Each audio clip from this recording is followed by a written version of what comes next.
All right, so we cut off the beginning of the video, this review, whatever. We'll keep going. I think that this high guard here is suboptimal. Let's say. Oh wait, no. OBS tried to betray me just now. Okay. I think the stab to the leg in the beginning. This is where we want to be with this kind of weapon here. What we don't want to be doing is having this high guard where we've locked ourselves into a limited number of options. And we're already in a position where if we do swing, our primary swinging path is going to be straight into his guard. So yeah, that's where we want to be. If I was arbing this fight and I was savvy at the moment, yeah, I probably would have reset this to the fighter being up. Yeah, their new fighters are not going to know, and they're also going to be slow taking their hits, and it just is what it is. It just is what it is. It's funny that he kind of gets hit in the leg and like falls over because of it, like falls over trying to recover out of it. So, and I've seen some, to be polite about it, bullshit in some of these Armageddon videos. It's mostly in the larger fights where there's a lot going on really, really quickly, but yeah, this is a point where I think as active arbitrators, you'd want to step in because it's not like there was an insignificant amount of distance covered between that leg, the fighter on the right's leg getting hit, and the fighter on the left's leg getting hit. In general, I defer to leaving it up to the satisfaction of the fighters, but that's assuming the fighters are skilled combatants and they know what they're doing. The newer the fighters, the more you need that step in. Get out of there, glaive. Yep. Board fighter did a good job creeping into a good range there and landing. What do we have next? I love how tight this shot is. It makes it suspenseful. Okay, same matchup. Yeah. Good. Yeah. It's so hard with the chunkier glaive to fight it to fight out against the super quick buster style. Bro, this channel is literally couch quarterbacking. And I feel like the dozer fighter here, not the buster fighter, the dozer shield fighter here, definitely has probably had a little bit of instruction from somebody who knows how to fight red. Homie on the left seems to be suffering the issue that most glaive fighters suffer, where not a lot of people at your local park want to do it. Good way to close the chop. Not a lot of people at your park want to do it, so you're kind of just left figuring it out on your own. Don't touch it. Okay, board fighters. This is our specialty here, boys. Right. Guys, gals, and non-binary pals. This is what we like to see. Let's look at that a little bit more closely here. I like the idea.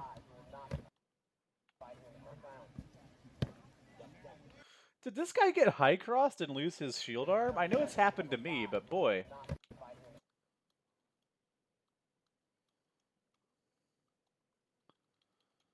Come on, computer. You can do it. You have a 5. You will not be fighting in the first round. Number 6 and number 7, you have a 5. You will not. What did this get? I guess shield wrist?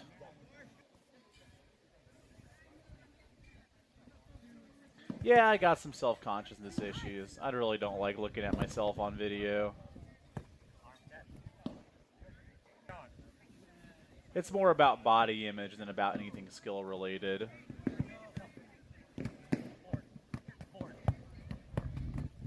Okay, lots of swinging into the boards. Hey, if you want a sick video about how to turn some bad habits I feel new fighters have into actionable, shots, I have that video.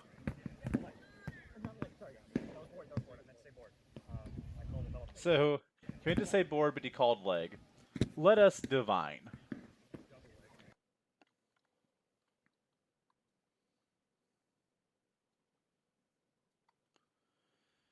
Oh!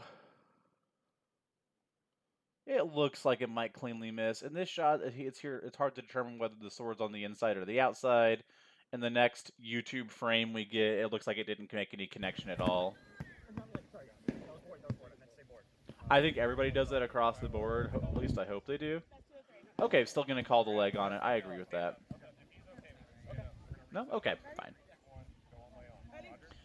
I think if you're a real prick of an ARB, you can say, hey, well, you called it. All right. So, I try so hard to not call things bad anymore. So the phrase that I like to use is mechanically poor. This is mechanically poor.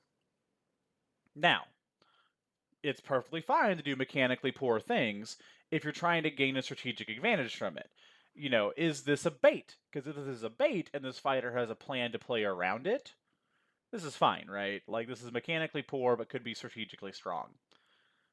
Just bad posture. We want to make sure that we're keeping our shields in a good neutral guard, especially for our newer fighters.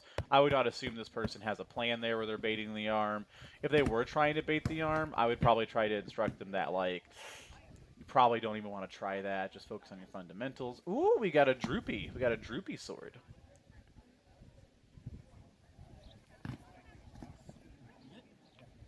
This is a hard matchup, dude. If this is open gear, I would take that shield off my back and hold it in my hand and use one sword. Because that's freaking hard. This is a hard matchup.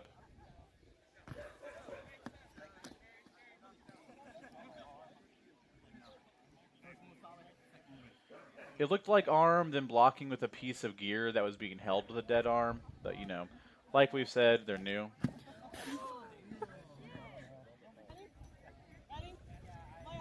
Yeah, ineffective and efficient is probably also a great way to put it.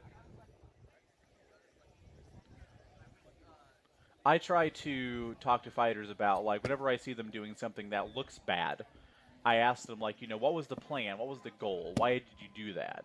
And so often the answer is nothing. They didn't have a plan. They didn't have a goal.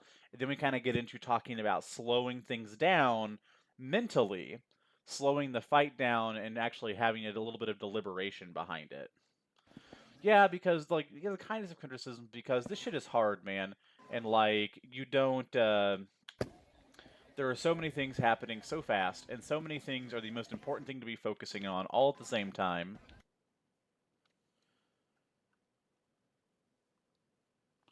Ooh, good take here. Good take here. I don't know. Salty Natred might have called foot on ground on that piece of shit.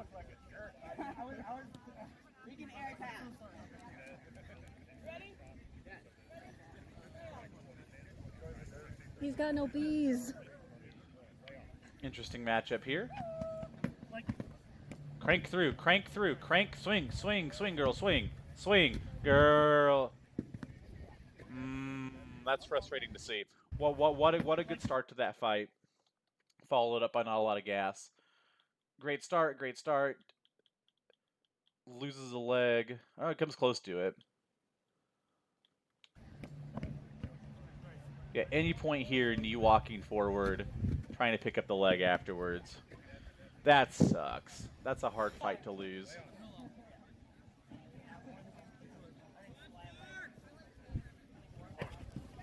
Also might not be a girl. This fighter.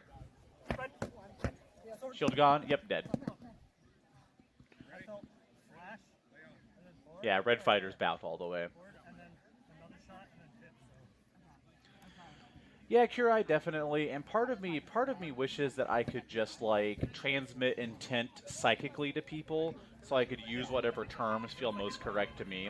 Like, there's a lot of people who think that, like, the word fat has a bad connotation, and I feel like fat is just a description of matter. Like, a fat person has a large fat content. It just is what it is. But there's a stupid negative connotation with it, and as much as I want to be like, I'm going to say it anyway, because the more I say it positively, the less it is, the more it lessens the impact of the term. I just try to not be a fucking prick and make people uncomfortable and, you know, use better terminology. Okay, could I just be a little bit mean? Just a little. Just a little bit mean. Is this not the stereotypical new fighter shield? I see so many like new or just career like mid and low grade fighters rocking the Templar style like kite shield or teardrop with the horizontal straps, and it is just not good geometry for boffer fighting. Yeah, Sage, we came. See, I think that Sage is part of what made us evolve the way we did is that we all had you know, to some degree kind of a toxic upbringing with our parents or our situation, and we were kind of jerks about it. I know that a lot of it, like, you know, I also got into Melee at the same time I was doing like football and shit, and so there was a lot of the way I communicated was generally pretty like macho and toxic, but I kind of dug it because of that. Like being a newer fighter and having all these older fighters being like, "Hey, new guy, your shit sucks. Here's how to do it." And like part of that is like, you know, embarrassing and frustrating. Part of that is also like, damn, I want to be a part of whatever that guy is doing because that seems like a really badass thing to be doing. Yeah. I see. I resemble that remark, Kurai, because the reason I use the teardrop I use is because like I've heard of footwork. She's just a distant acquaintance. I just need to guard from my my knees up, and the rest of my body may be okay.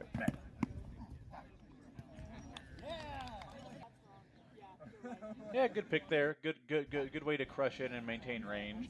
To me, this looked like we might have had red to the shield, maybe shield broken, but also picks the leg. Even if the shield broken is and they get the leg, there's still a pickup on the arm there and the pickup on the arm and the leg of the red fighter.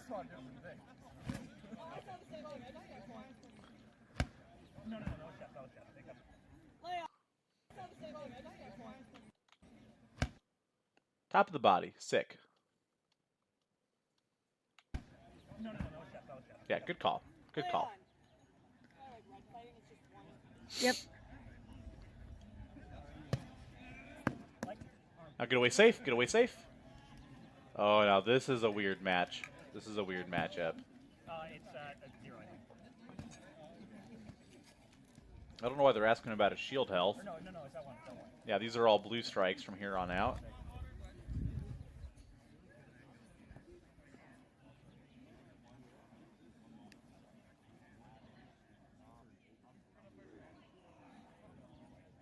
Doesn't this shit kind of make you feel weird?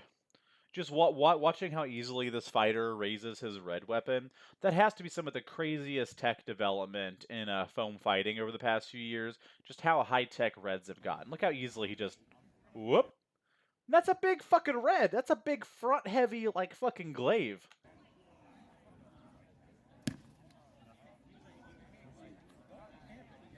What do you think it is? 6.5 feet?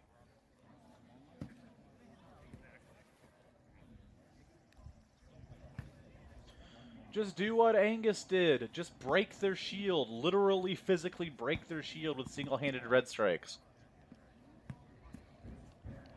I synced it. I was there.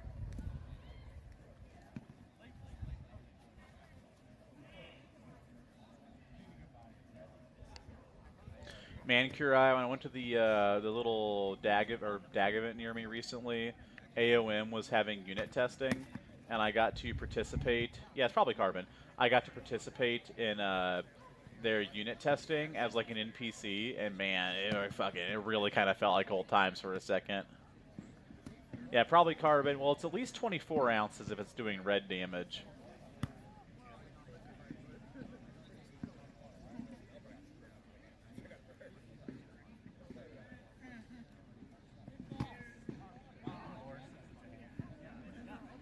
I think the general play from here. So, if I can theorize in a vacuum, not being a red fighter and not being in this fight, you know, we're couch quarterbacking this. In a vacuum, I think what would be ideal here is the red fighter throws a strike, steps in behind it, then as a way to return, and then you throw that strike, you're stepping in while you return that strike, using that to like block, and then hoping that as you step in, block and step back out, the shield fighter overreaches. I think we're trying to fuck with the shield fighter's balance here. So I think you want to play right at the edge of their range to get him to reach for you. And the best way to get him to reach for you is to act like you whiffed a shot. Like from this guard right here, Imagine if this dude just threw like a big Dynasty Warriors like floomp, like right at this guy's leg as he stepped in a little bit, missed on purpose. The shield fighter tries to swing, red fighter leans back. You continue the big circle around with the red and try to get a shoulder or something.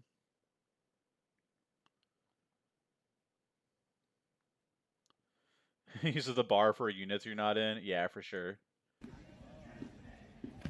It's so funny how that's such a like a universal experience all the way down the spectrum. I've gone to like other small parks here in the area and had that same thing happening. Where it's like, all right, we're here, we're gonna kill your whole realm now. All right. And people ask questions and they have ideas and they have compliments, and I'm like, yeah, thanks, I appreciate the kind words, but it just kind of sucks because, like, as respectfully as possible, you really don't know what you're talking about when it comes to what is and isn't good. Shit. I've only had a chance to probably see what is actually, like, really the highest skill level once when going to SKBC and getting to sample such a wide variety of different very good fighters. Also, Talon. This dude in the back here. That's Talon. He's fucking sick. Recommend fighting him if you haven't before.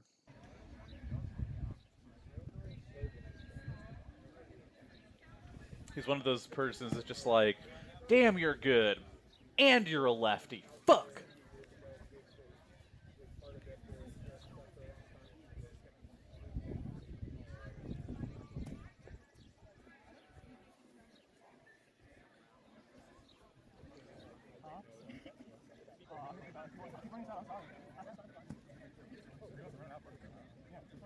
What are we gonna do here, guys?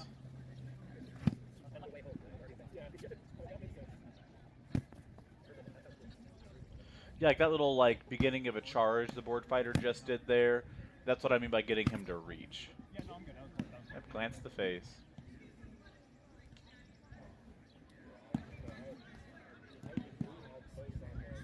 What are you gonna do?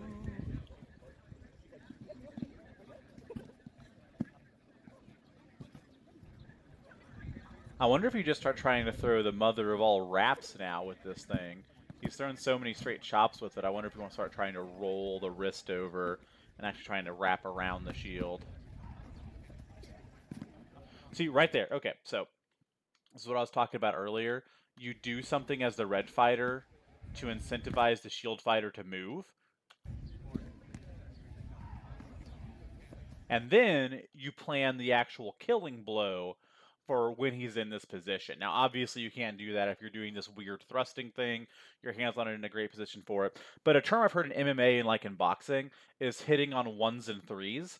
In this situation, in the beat of the fight, you want to hit on beat 1 and beat 3. You want to go hit, beat, hit. You want to throw a shot, get a response, throw the killer. 1, they go 3, 1, 3.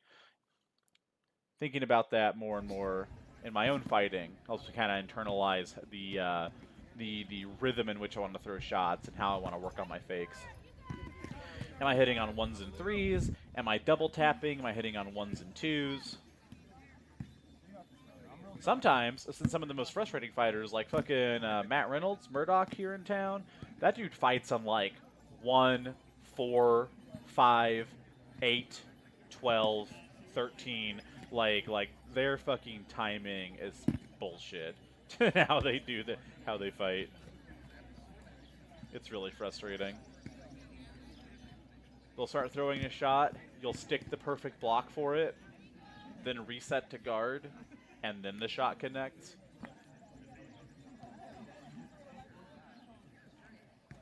Maximum respect, but I'm getting kind of bored.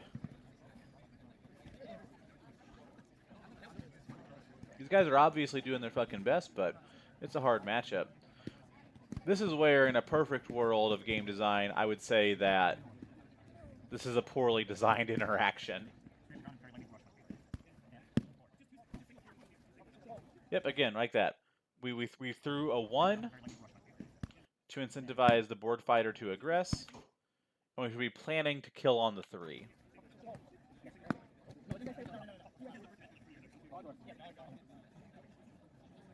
Okay, looks like the Arbs are going to talk it out. Okay, reset the fight. I like these kinds of rules. you know, keep the action going.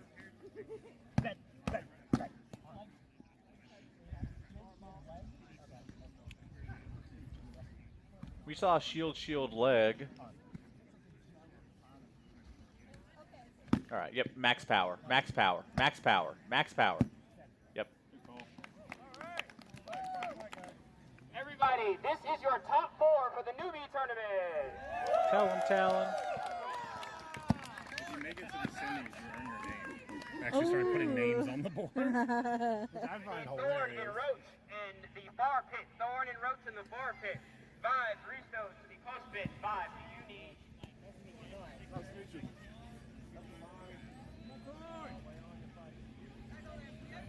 Harold, whenever you're ready. This fighter in orange is a fighter after my own heart. What a get good kit. Look at the skinniness of that handle. My God. Okay. Got the leg eaten. Okay. Like any future warlord, you got to give up the leg easy. Am I right? Am I right? Hashtag knees for Curai.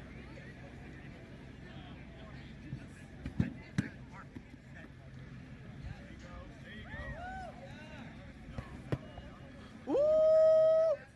Ooh! I don't know if it's good, but like, this is such a cool feeling. Whenever you stick this block with the buckler, that is such a cool feeling. Ready? Land. I think the smaller your shield is, the more you gotta project. So this is all mechanically poor, right? Back exposed, shield tucked in, chicken wing out, sword guard way out to the side, upshot channel way open, balls dangling mid-air, easily smacked. And, you know, we're a little bit heavy probably on that front foot. We're transitioning our weight there. Or, I don't know. But, you know, again, this could be all Batesies. And the fact that this fighter, like, chills in this position for a second... Yeah, this seems like Batesies, right? But even then, you can still extend this shield just a little bit. I feel like you really want to, like, the benefit of the buckler is the fact that it's small. You can extend it way out in space. You can extend it way out in space. And it's still so small that you have a lot of maneuverability to swing around it. So you can do all this elusive shit and still have a really nice extended guard. Kira, I'd like to know. So in situations like this,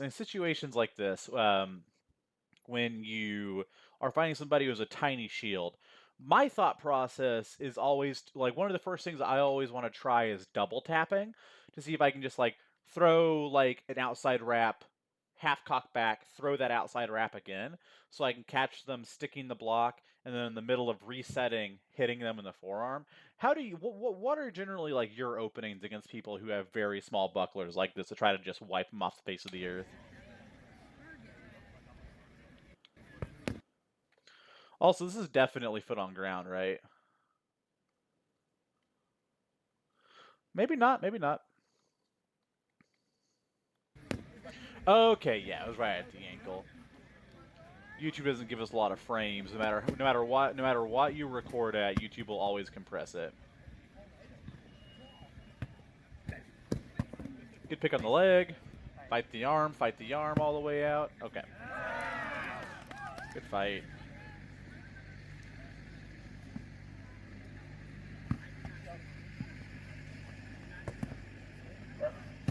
Okay, just throw the same shot twice. I feel like it's the easiest place to start against tiny shield fighters. They're already probably going to be kind of fucking twitchy, so literally just double tap.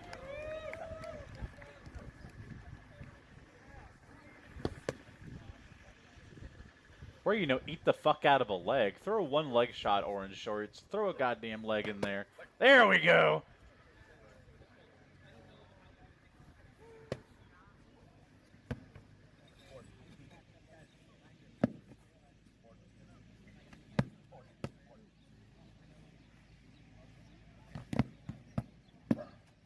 There we go. Yeah.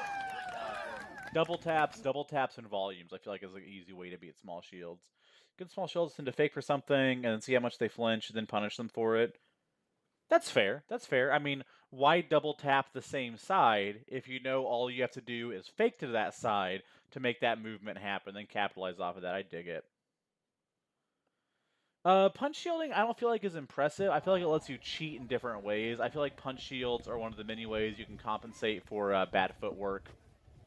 Dude, the newbie special made it. Oh, yeah, the newbie special fucking made it, bro. You're good. Crunch, crunch, crunch. Yep, good, good, good, good. Lay on. Hit him with the 918.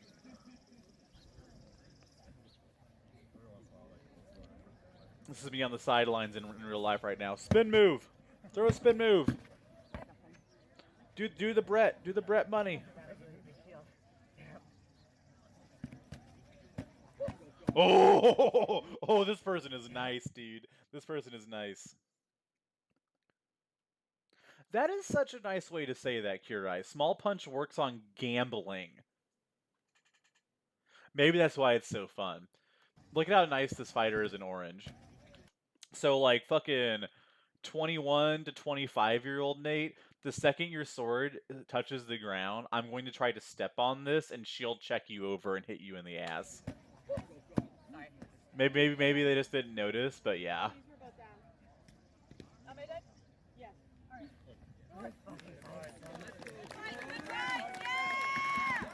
All right.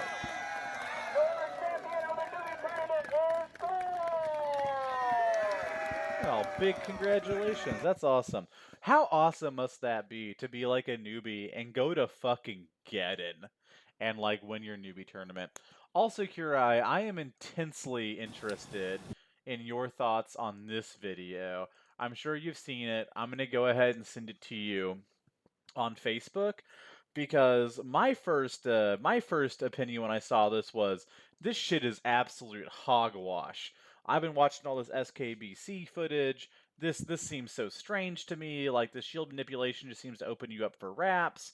So anyway, I'm curious about your thought on this video. We're not going to review it because it's literally just a class. And like, fucking Kai's awesome. Kai could beat my fucking ass up and down the fucking, like, up and down the block, no goddamn problem. But I'm just curious about this. And when I saw, is this sending? Okay, yeah, it's sending. When I saw fucking Kai at SKBC, he didn't mention anything about this kind of shield work. It is rather old. It's 6 years old, but still. Okay. If you wait half a second and let them throw, they'll pick a block because you held your action. You can always punish them. Ooh, that's insightful. I dig that. Okay, I'm gonna go ahead and take another little short break here. Let me see. Respond to any messages. Don't think I really have anything yet. Perfect. Okay. Yeah, right? Like, I don't feel like they practice what they preach in that regard because they're teaching a very, like, almost historically accurate way, like, form of shield manipulation. And I just feel like in boffer combat, if you're close enough to really manipulate somebody's shield, you're probably close enough to just wrap the piss out of them. But anyway, we're going to take about a quick 3 to 5 minute break. I'll put some music on. I'll be back here in a moment.